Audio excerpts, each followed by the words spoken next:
Shalom. తెస్సలోనికైలకు రాసిన 2వ పత్రిక 3వ అధ్యాయము 16వ వచనము. 2 Thessalonians chapter 3 verse 16. సమాధానకర్తయగు ప్రభువు తానే ఎల్లప్పుడూ ప్రతి విధము చేతను మీకు సమాధానం అనుగ్రహించునుగాక. ప్రభువు మీకందరికీ తోడైయుండునుగాక. Now may the Lord of peace himself give you peace at all times and in every way. The Lord be with all of you.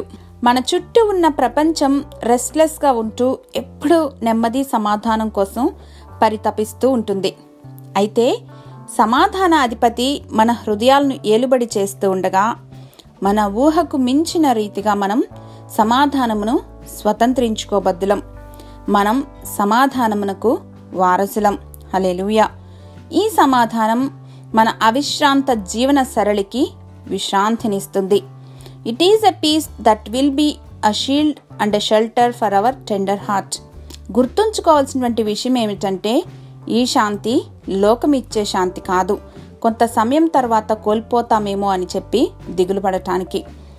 మన జీవిత నావ పెను సుడిగుండాలలో చిక్కుకున్నా కూడా ప్రశాంతంగా జీవింపచేస్తుంది. ఎందుకంటే prince of piece is in your boat. ఈరోజు ఎలాంటి స్థితి గుండా నీ వెళ్తున్నా సరే ఒక్కసారి నీ హృదయాన్ని దేవుని ముందు తెరచి తన శాంతి సమాధానంతో నింపమని అడుగు. అప్పుడు సమస్త జ్ఞానమునకు మించినటువంటి సమాధానము క్రీస్తు యేసునందలి నీ హృదయానికి తలంపులకు కావలి ఉంటుంది. హల్లెలూయా.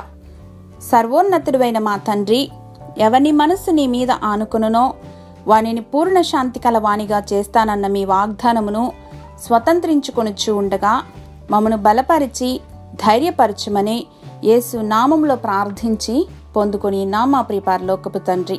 ఆమెన్.